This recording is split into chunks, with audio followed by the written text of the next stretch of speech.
Hello everyone, welcome to Star IQ. Star IQ के video platform पे आप सभी का बहुत बहुत स्वागत करता हूं। आशा है कि आप लोग बहुत अच्छे होंगे। मेरा नाम है सुनील और आपको करंट अफेयर पढ़ाया करता हूं मैं हर रोज के हरियाणा करंट अफेयर। अगर आप लोगों को ऑथेंटिक कंटेंट पढ़ना है या यूं कहिएगा अपनी रेगुलरिटी को बरकरार रखना है तो स्टार आईक्यू पे डेली के हरियाणा करंट अफेयर ज़रूर पढ़ा करें। इससे आप लोगों की जो रेगुलरिटी है वो बहुत अच्छी हो जाएगी।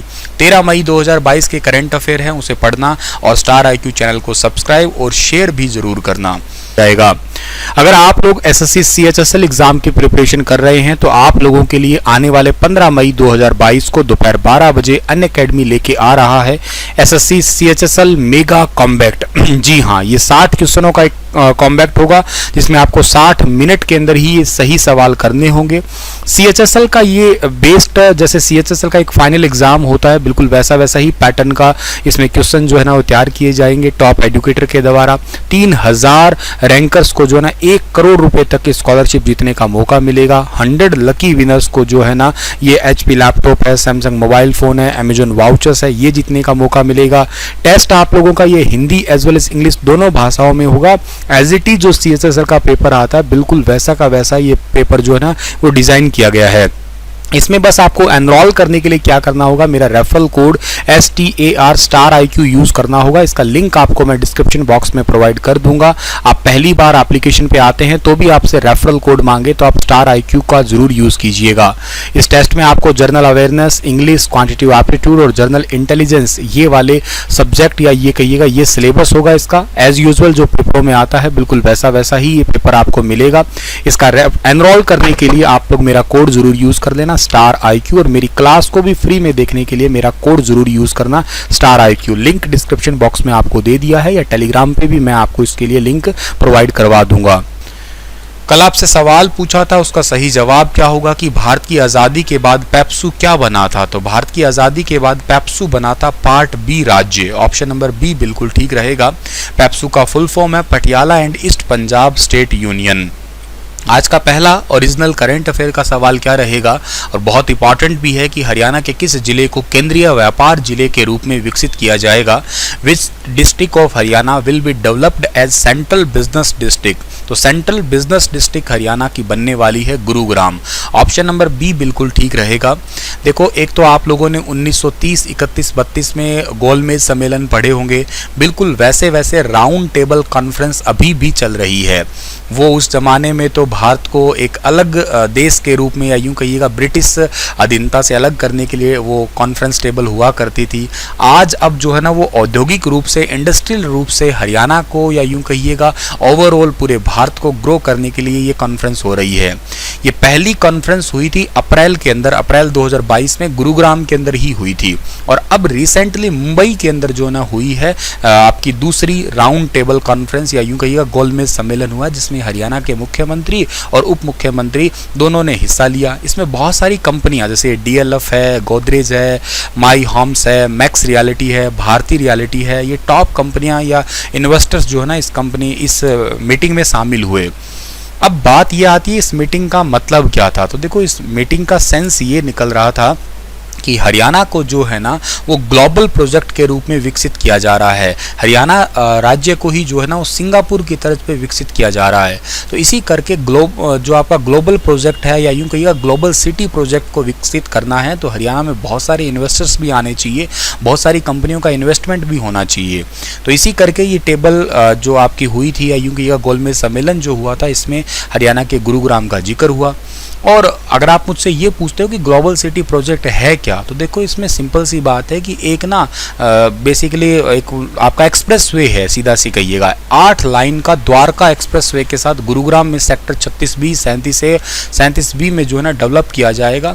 और शहर के अंदर ही जो है ना एक इंडस्ट्रियल एरिया बनाया जाएगा तकरीबन 1000 एकड़ से ज़्यादा की ज़मीन के ऊपर। अब सर इंडस्ट्रियल एरिया बन जाएगा तो देखो लोगों को रोज़गार मिल जाएगा।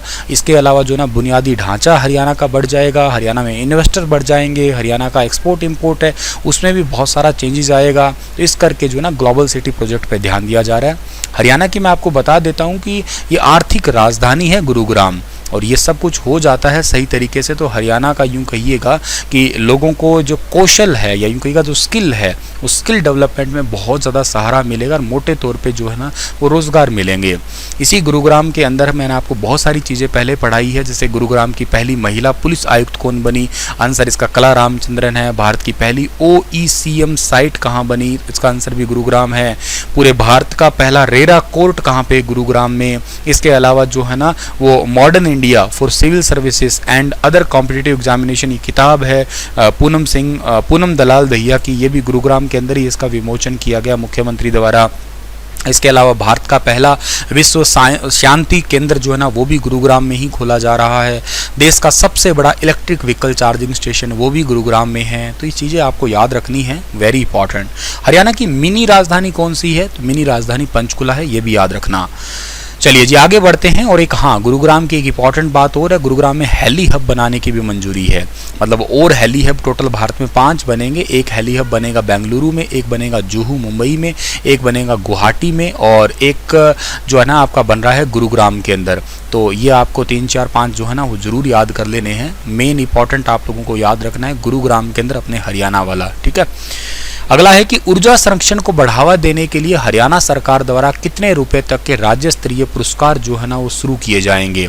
तो भाई सीधी सी बात है, कोई आपकी एनर्जी को बचाने का प्रयास कर रहा है तो एनर्जी को बचाने के लिए जो प्रयास करेगा उसको जो है ना वो राज्य स्तर के तकरीबन 2 लाख रुपए के पुरस्कार दिए जाएंगे। ऑप्शन नंबर बी जो है सवाल का ठीक है।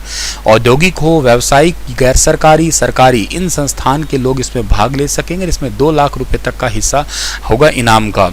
ऊर्जा संरक्षण को बढ़ावा देने के लिए औद्योगिक व्यावसायिक संस्थान है, इसमें 1 मेगावाट से अधिक लोड के उपभोक्ता को ये अवार्ड जो या यूँ कहिएगा जो पुरस्कार है उसमें मुख्यमंत्री शील्ड देके सम्मानित करेंगे, के साथ में 2 लाख रुपए तो देंगे ही देंगे, ठीक है। और कनेक्टेड लोड 100 किलोवाट से 1 मेगावाट तक अगर है तो उनको 2 लाख रुपए दिए जाएंगे, और कनेक्टेड लोड 30 किलोवाट या 500 किलोवाट तक का है तो उनको 1 लाख रुपए दिए जाएंगे, ठीक है। आपको मैं एक बात बताता हूँ, ऊर्जा संरक्षण के लिए पिछले साल पूरे भारत में एक राज्य है जिसका नाम है कर्नाटक। इस कर्नाटक को ऊर्जा संरक्षण के लिए जो ना अवार्ड दिया गया था। कर्नाटक की राजधानी बेंगलुरु है, मुख्यमंत्री का नाम बसवराज बोम्मई है और राज्यपाल का नाम क्या है, थावरचंद गहलोत।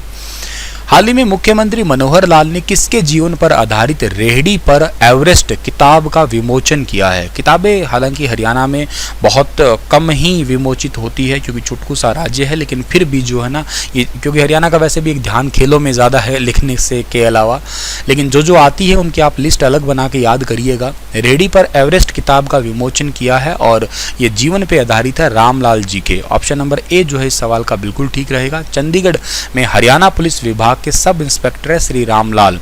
इनकी जो संघर्षपूर्ण जीवन है, इनका पूरा जिंदगी बहुत संघर्ष से निकली और उस पूरे जीवन के पे आधारित डॉक्टर सुरेंद्र जैन के द्वारा लिखी किताब है रेहड़ी पर एवरेस्ट है। इस किताब का विमोचन जो है ना अभी रिसेंटली मुख्यमंत्री साहब ने किया है, तो ये पॉइंट भी आपको याद रखना है।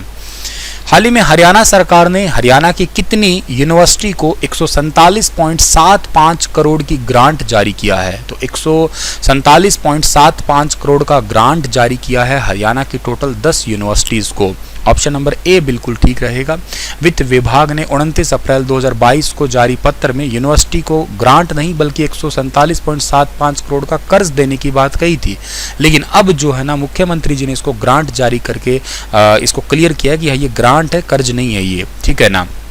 अब कर्ज की बजाय यूनिवर्सिटी को ग्रांट दिया जाएगा। यूँ कहिएगा पुराने फैसले बदल दिए गए हैं, तो दोनों में कन्फ्यूजन ना हो तो बता देता हूँ। और इनमें सबसे ज़्यादा जो ग्रांट मिल रहा है वो कुरुक्षेत्र यूनिवर्सिटी को मिल रहा है 59 करोड़ रुपए का, और सबसे कम मिला है किसको, इंदिरा गांधी यूनिवर्सिटी जो कि मीरपुर रेवाड़ी की है, उसको मिला है लगभग 4.5 करोड़ रुपये का जारी किया गया है ग्रांट। अब ये पैसा किस लिए है, ये पैसा इसलिए जारी किया जाता है ताकि गरीब मध्यम सहित के जो गरीब या अन्य वर्ग के बच्चे जो है ना उनको स्कॉलरशिप के माध्यम से जो है ना वो पढ़ाया जा सके, इसलिए पैसा दिया जाता है। ये कुरुक्षेत्र यूनिवर्सिटी को मिला है 59 करोड़, एमडीयू को मिला है 23.7 8.75, देवीलाल CDLU यूनिवर्सिटी सिरसा को 10 करोड़। इसके अलावा खानपुर भगत सिंह महिला विश्वविद्यालय जो सोनीपत में है इसको 12.5 करोड़। मीरपुर जो यूनिवर्सिटी है रेवाड़ी की इंदिरा गांधी इसको 4.5 करोड़। डॉक्टर भीमराव अंबेडकर जो सोनीपत की यूनिवर्सिटी है लगभग 7.25 करोड़। चौधरी बंसीलाल यूनिवर्सिटी भिवानी को 10 करोड़। चौधरी रणबीर सिंह यूनिवर्सिटी जींद को लगभग 5.5 करोड़। और महर्षि वाल्मीकि संस्कृत यूनिवर्सिटी कैथल में है उसको लगभग 8.25 करोड़, 8.75 करोड़। और इसके अलावा जो गुरुग्राम यूनिवर्सिटी है उसको लगभग 6.5 करोड़ का ग्रांट जारी किया गया है। सारे तो नहीं याद करने लेकिन सबसे ज़्यादा और सबसे कम आप याद कर सकते हो, ठीक है। तो ये पॉइंट भी आप लोगों को यहाँ से याद करना है। और एक बात मैं आपको बता देता हूँ, अखबार में भी एक ऑफिशियल आर्टिकल छपा था कि हरियाणा वित्त विभाग ने ग्रांट पर रोक लगाते हुए कर्ज देने की प्रथा शुरू कर दी थी। ये हरियाणा वित्त विभाग ने शुरू की थी। अध्यापक संगठन, गैर शिक्षक संघ और छात्र संगठन ने हड़ताल कर दी और इसके बाद में अब ये फैसला बदल दिया गया है। हाल ही में हरियाणा के कितने जिलों में डिजिटल स्मार्ट बिजली मीटर लगाने का निर्णय किया गया? तो हरियाणा के 5 जिलों के अंदर जो ना डिजिटल स्मार्ट बिजली मीटर लगाने का निर्णय किया गया है। ऑप्शन नंबर ए ठीक है सर। ये 5 जिले कौन से हैं? एक जिला है गुरुग्राम है, दूसरा जिला है फरीदाबाद, तीसरा जिला है अंबाला, चौथा जिला है करनाल और 5वां जिला है पंचकुला। यहाँ पे बिजली के डिजिटल मीटर लगाने की प्रक्रिया स्टार्ट हुई है। आने वाले 15 से 20 दिनों में सारे पुराने मीटर बदलने की बात कही गई है, ठीक है। अब सर डिजिटल मीटर लग जाएगा तो ये प्रीपेड मीटर होते हैं एक प्रकार से, जितना रिचार्ज करोगे उतना ही जो है ना आप लोग यूँ कहिएगा कि उसका पैसा आएगा और इसे मीटर रीडिंग की गलत वगैरह समस्या है ना ये दूर हो जाएगी। तो घर बैठे भी कोई प्रॉब्लम है सर्वर के माध्यम से जोड़ सकते हैं। तो ये सारा डिजिटल मीटर आपके मोबाइल से ऑपरेट होने वाला हो जाएगा और आपको ये भी पता लगेगा किस अप्लाइंसेस ने कितना लोड लिया या किस अप्लाइंसेस की वजह से जो है ना वो कितना ज़्यादा आपकी बिजली खपत हुई। जैसे आप तो ओवरऑल रीडिंग आती है लेकिन यहाँ पे आपकी अलग अलग अप्लाइंसेस के माध्यम से या यूँ कहिएगा कौन सी लाइन वगैरह ऐसे इसमें कई सारे ऑप्शंस जो है ना वो दिए गए हैं। तो स्मार्ट मीटर हो गया यूँ कहिएगा स्मार्टफोन की तरह ही। हरियाणा की किस यूनिवर्सिटी में सेंटर ऑफ एक्सेलेंस स्थापित किया गया है? तो सेंटर ऑफ एक्सेलेंस स्थापित किया गया है Guru Jambheshwar university of science and technology के अंदर। और ये सेंटर ऑफ एक्सेलेंस जो है ना वो अंतर्राष्ट्रीय लेवल का होगा। इस यूनिवर्सिटी में टेक्सटाइल है, fashion designing, international business management, civil aviation, food technology और होटल मैनेजमेंट जैसे कोर्स को संचालित आने वाले टाइम में किया जाएगा। सेंटर ऑफ एक्सेलेंस को लेके जो एग्जीक्यूटिव आपके मेंबर है या एग्जीक्यूटिव काउंसिल है, कार्यकारी परिषद है, इसकी मीटिंग करके पूरा रूपरेखा तैयार किया गया है। इसकी अध्यक्षता की थी इसी यूनिवर्सिटी के वीसी BR कंबोज और इसने 65 करोड़ की लागत से जो है ना ये पूरा आपका जो एक्सेलेंस सेंटर है ये स्थापित किया जाएगा। अंतर्राष्ट्रीय पहचान देने के लिए 193.86 करोड़ का बजट है इसका। और एक बात इंपॉर्टेंट मैं आपको बता देता हूँ कि सेंटर ऑफ एक्सेलेंस इस यूनिवर्सिटी के अंदर ये आ जाता है तो यहाँ पे कौशल या रोजगार जो है ना वो मतलब स्किल डेवलपमेंट पे पूरा फोकस किया जाएगा। मल्टीपल कोर्सेज होंगे तो स्किल में भी बढ़ोतरी मिलेगी, के अलावा रोजगार तो खैर ज़्यादा होंगे ही होंगे, प्लेसमेंट एरिया ज़्यादा हो जाएगा। जीजेई यूनिवर्सिटी की स्थापना 1995 में हुई थी और इसके वीसी का नाम बलदेव राज कंबोज है। टेम्परेरी है ये एक प्रकार से कहिएगा, मतलब कार्यवाहक है। एक्चुअली तो ये HAU के हैं। यहाँ के VC Tankeshwar Kumar central university में चले गए थे, उसके बाद इनके पास ये पद आया था। स्वामी विवेकानंद युवा लेखक सम्मान 2021 के लिए किसे चुना गया है? स्वामी विवेकानंद युवा लेखक सम्मान 2021 के लिए चुना गया है, नाम है श्रुति रवीश, यानी कि ऑप्शन नंबर डी बिल्कुल ठीक रहेगा। सोनीपत के रहने वाले और इस अवार्ड के लिए इनको 1 लाख रुपए जो है ना दिए जाते हैं। श्रुति रवीश हरियाणा साहित्य अकादमी के द्वारा जो है ना ये अवार्ड दिया जाता है। कमेंट में आप मुझे हरियाणा साहित्य अकादमी के बारे में लिख के बताइएगा। और मेरा एक सवाल और है उसका जवाब दीजिएगा कि मुस्लिमों के लिए अलग मतदाता दल के लिए किस कांग्रेस अधिवेशन को जाना जाता है, बताइएगा। और रात को हर रोज 9:30 बजे एक हरियाणा जीके की इंपॉर्टेंट क्लास होती है, उस क्लास को जरूर ज्वाइन किया करें आप लोग 9:30 से 10:30। और आज रात को 10:30 तो 1 मई से 10 मई के बीच में हरियाणा करंट अफेयर भी करवाऊंगा, आधे घंटे की क्लास वो होगी, तो उसको भी जरूर ज्वाइन करना आप लोग। Thank you so much, stay happy, stay healthy.